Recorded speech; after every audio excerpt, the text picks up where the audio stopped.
Hi, my name's Quinn, and I'm teaching a lesson called How to Build a Blockbuster, specifically a blockbuster movie.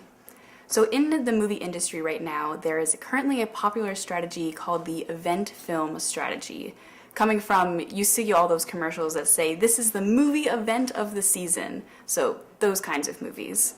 This was started in Warner Brothers Studio almost 20 years ago, when they started focusing on a certain kind of film. And the movie studio would then make around 5 films a year that they would focus 2/3 of their budget on, and really focus on marketing and getting the best stars for those kinds of movies. And then everything else that their studio put out just dispersing the rest of the funds through whatever they had.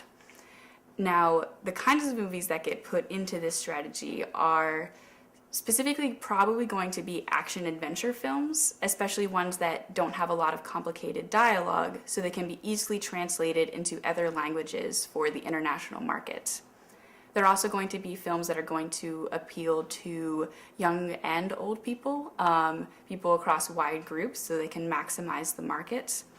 And then usually it's going to fall into some kind of series. It's either going to be a sequel or a remake or adaptation of material that already exists, because they know that that's popular and they're willing to bet a lot of money on it. And the last factor of this is it's going to probably fall into whatever the big trend of the time is. So for right now, in 2018 and the past few years, that's superhero movies. So if you look at the top 10 list of the movies that make the most money in the United States and worldwide, a lot of them are going to be big mainstream superhero movies. So once the movie studios select these films, they then apply this strategy to them. And well, first of all, this is just a lot of money. Like I said, they're going to be very well funded. They're usually going to have a lot of really cool special effects. And then once they have that secured, they're going to try to get the biggest stars as possible. So for example, the biggest film of 2017 was the live-action remake of Beauty and the Beast from Walt Disney Studios.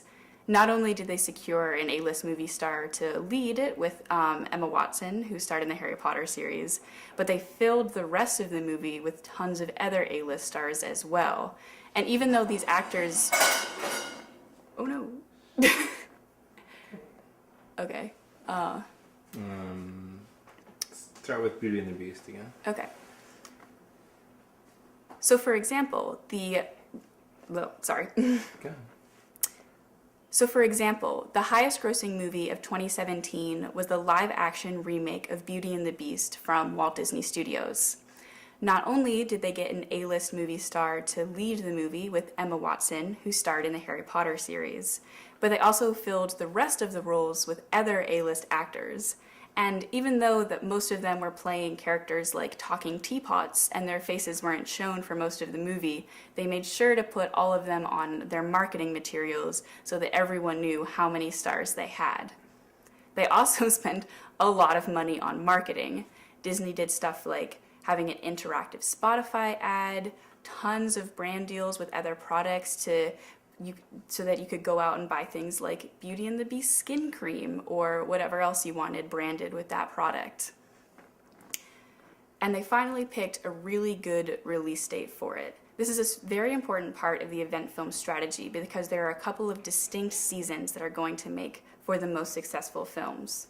One of them is the end of the year, sort of November-December movie season that is one of the most popular times for United States moviegoers because those are the holidays. It's Christmas for a lot of people. They want to celebrate by having time off of school by going to see some fun movies. The summer season is also incredibly important. I'm sure a lot of people have heard the phrase summer blockbuster, and it's really true. People are going to focus these kinds of action adventure movies for when kids are out of school and looking to have a fun time. Now, Beauty and the Beast was actually released in March, which is upcoming as a really important movie season because it's around spring break. So you can see all of these times that people are going to be out of school, on vacation, looking to maybe spend a little bit of extra money, are the times that you're going to see most of these big ticket movies coming out. So we have these ideas of a certain type of film and a certain type of way for them to be released. And right now, this has been very successful for studios, especially places like Disney, which with not only their traditional properties like Disney princess movies, but as well buying Marvel Studios, which allows them to make superhero movies, and buying the Star Wars franchise, which allows them to make Star Wars movies. They're really dominating top grossing movie lists all over the place. But the real question here isn't the way that things work now, but things like, is this the way that it's going to work in the future? Are other similar industries like YouTube or streaming video like Netflix going to follow in the same pattern? Do we, as consumers of movies, think that this is how it should work, or would we prefer that funds were spread out more evenly towards different kinds of films and maybe not just the biggest blockbuster? Those are the answers that we don't have yet, but things that we should just keep discussing.